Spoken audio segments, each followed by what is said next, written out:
भूत प्रेत आत्माएं अक्सर ऐसी जगहों पर पाई जाती हैं जो ज्यादातर सुनसान होती हैं या फिर ऐसी जगह जहां कभी उनकी मौत हुई थी। अक्सर वह उन जगहों पर मरने के बाद भी कब्जा कर लेती हैं और किसी को भी वहां पर टिकने नहीं देती और समय समय पर अपनी मौजूदगी का एहसास कराती रहती हैं। आज की हमारी वीडियो कुछ ऐसी ही महिलाओं पर आधारित है जिनकी मौत किसी के दुर्व्यवहार करने से या किसी दुर्घटना के कारण हो चुकी थी। शारीरिक रूप से वे इस दुनिया में तो नहीं हैं, लेकिन उनकी आत्माएं आज भी इस दुनिया में भटकती हैं। कैलिफोर्निया के मॉस बीच डिस्टिलरी रेस्टोरेंट में अक्सर एक ऐसी आत्मा को देखा जाता है जो नीले रंग के कपड़े पहनती है। जानकारों के मुताबिक 1920 के दशक में इस रेस्टोरेंट में एक पियानो प्लेयर हुआ करता था जिसे यहाँ आने वाली एक खूबसूरत लड़की से प्यार हो गया था, लेकिन वह आदमी नहीं जानता था कि वह औरत दरअसल शादीशुदा है। वह औरत अक्सर इस रेस्टोरेंट में उस आदमी से मिलने आती थी, लेकिन अचानक एक दिन उसके पति ने उन दोनों को रंगे हाथों पकड़ लिया। इसके बाद वो पियानो प्लेयर और उस औरत के पति के बीच काफी झगड़ा हुआ, जिस बीच उस पियानो प्लेयर ने गलती से उस महिला की हत्या कर दी। इस हादसे के बाद यहाँ पर कई रहस्यमयी घटनाएं होने लगी, जैसे कि किसी अनजान नंबर से फोन आना, रेस्टोरेंट में कमरों के दरवाजों का अपने आप अंदर से बंद हो जाना और सामान का अपनी जगह से गायब हो जाना। यहाँ आने वाले कई लोगों ने नीले कपड़े पहनी हुई उस महिला को भटकते हुए देखा है। मेक्सिको देश में इस आत्मा की कहानी काफी मशहूर है।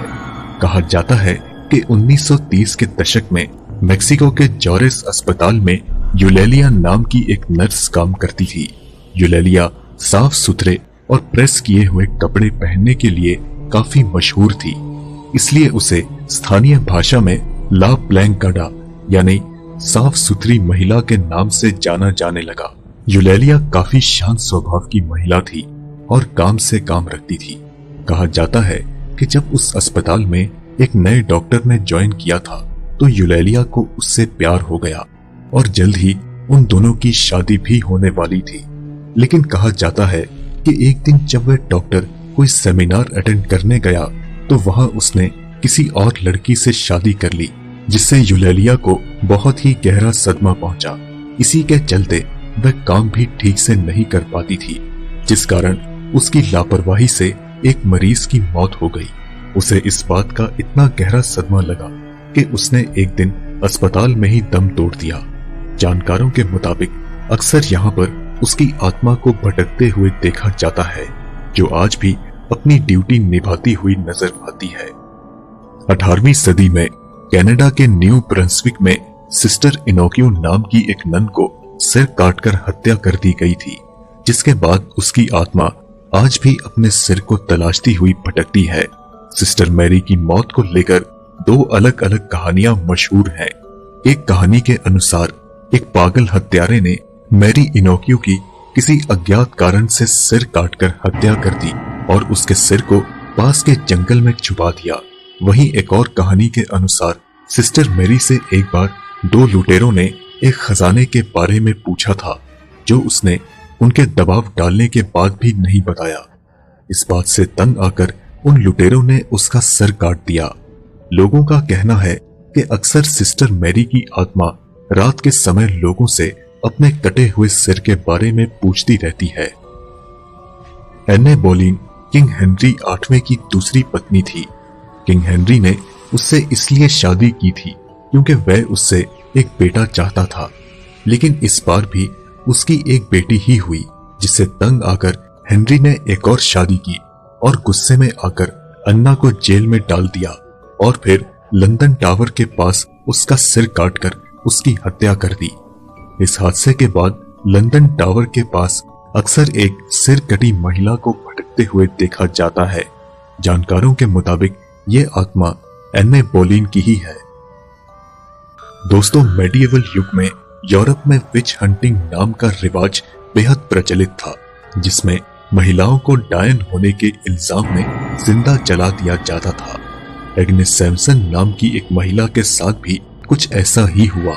माना जाता है कि एग्नेस सैमसन के पास कुछ रहस्यमय शक्तियां थी जिनकी मदद से वह लोगों का इलाज कर सकती थी, लेकिन उसे एक डायन होने के आरोप में गिरफ्तार कर लिया गया और अपना जुर्म ना कबूल करने पर उसे जिंदा जला दिया गया।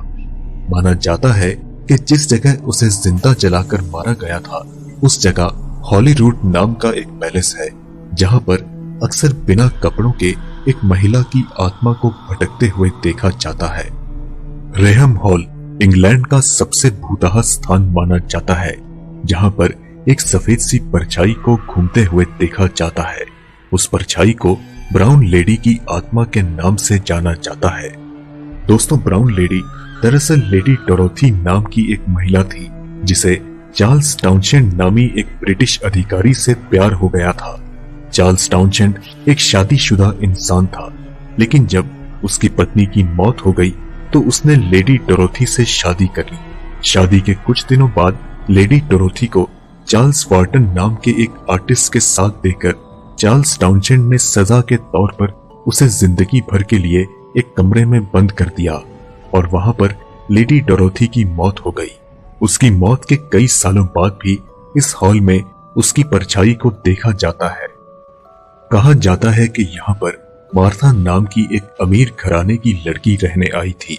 मार्था स्वभाव से काफी शांत और शर्मीली थी और किसी के साथ ज्यादा खुलती मिलती नहीं थी। वक्त के साथ साथ मार्था का स्वभाव काफी अजीब होता गया। अक्सर वह आधी रात को अपनी डॉर्मेट्री में घूमती रहती, कभी अपने सहेलियों के कमरे में झांकती तो कभी उनके दरवाजे बंद कर देती, जो अपने आप में काफी डरावना एहसास है। उसके इसी स्वभाव के चलते लोग मार्था से दूर रहने लगे। अकेलेपन के आभास में वह डिप्रेशन में चली गई और एक दिन उसने आत्महत्या कर ली। यहाँ आने वाले कई स्टूडेंट्स ने अक्सर एक लाल रंग की परछाई को मंडराते हुए देखा है। कहा जाता है कि वो आत्मा मार्था की है। द्वितीय विश्व युद्ध के दौरान पेंसिल्वेनिया की एक स्टील फैक्ट्री में एन्नी नाम की एक महिला काम करती थी, लेकिन एक दिन काम करते समय उसकी लावा में गिरने से मौत हो गई। इस हादसे के 5 साल बाद नाइट शिफ्ट में काम करने वाले एक आदमी ने अपने साथ एक महिला को काम करते हुए देखा। उसने उस महिला को चेतावनी दी कि जरा ध्यान से काम करे, नहीं तो उसकी मौत हो सकती है। इस पर वो महिला उसे बड़े ही अजीब तरह से घूरने लगी और बोली, मैं पहले ही मर चुकी हूं, अब मुझे कोई नहीं मार सकता। इतना कहते ही वह हवा में गायब हो गई। कहा जाता है कि आज भी इस फैक्ट्री में रात के समय एन्नी नाम की इस महिला की आत्मा को आज भी काम करते हुए देखा जाता है। साल 1897 की बात है जब अमेरिका के वेस्ट वर्जीनिया में जोना हेस्टर शू नाम की एक महिला की रहस्यमय ढंग से मौत हो चुकी थी। उसकी लाश घर के बाहर पाई गई थी, लेकिन कुछ ही दिनों बाद जोना की मां ने यह दावा किया कि लगातार 4 रातों तक जोना की आत्मा उससे मिलने आती रही और उसने बताया कि उसकी मौत का जिम्मेदार उसका पति ही है, जो एक जालिम किस्म का इंसान है। वह उसके साथ दिन रात मारपीट करता था। एक दिन जब उसने खाना समय पर नहीं बनाया तो उसने गुस्से में आकर उसका गला दबाकर मार डाला। जोना की मां के इस दावे के बाद जब उसकी लाश का पोस्टमार्टम किया गया तो डॉक्टरों ने पाया कि उसके गले की विंड पाइप चोक हो चुकी है और उसके साथ काफी मारपीट की गई थी। इससे साफ साबित हुआ कि जोना का मर्डर किया गया था। कहा जाता है कि 20वीं सदी में मैरी नाम की एक महिला अपने बॉयफ्रेंड के साथ कुछ समय बिता रही थी, लेकिन किसी कारण उन दोनों के बीच झगड़ा हुआ, जिसके बाद मैरी गुस्से में वहां से चली गई। लेकिन अचानक ही एक सड़क हादसे में उसकी मौत हो गई। उसकी लाश जब उसके माँ बाप को मिली तो उन्होंने उसे एक कब्रिस्तान में दफन कर दिया। इस हादसे के बाद कई लोगों ने यह दावा किया कि उन्होंने अक्सर शिकागो की इस सड़क पर एक सफेद कपड़े पहनी हुई एक महिला को भटकते हुए देखा है, जो अक्सर पास आने के बाद गायब हो जाती है। साल 1939 में एक आदमी ने दावा किया कि वह मैरी नाम की एक लड़की से मिला, जिसके साथ उसने काफी समय बिताया। इसके बाद उस महिला ने उसे एक कब्रिस्तान के पास छोड़ने के लिए कहा, जहां पहुंचकर वह अचानक गायब हो गई। इसी तरह समय समय पर कई लोगों ने मैरी की इस आत्मा को देखने का दावा किया था, जिसमें अक्सर लोगों का कहना था कि वह उनसे लिफ्ट मांगती है और एक कब्रिस्तान के पास आते ही गायब हो जाती है। दोस्तों, आप मेरे इंस्टाग्राम अकाउंट पर मुझे फॉलो कर सकते हैं, जहां पर आप मुझे पर्सनली मैसेज भी कर सकते हैं। आप अपने विचार हमें कमेंट्स के माध्यम से जरूर बताएं। अगर आपको ये वीडियो पसंद आई तो इसे लाइक और शेयर जरूर करें। हम जल्द ही आपसे अगली वीडियो में मुलाकात करेंगे। तब तक के लिए इजाजत दीजिए।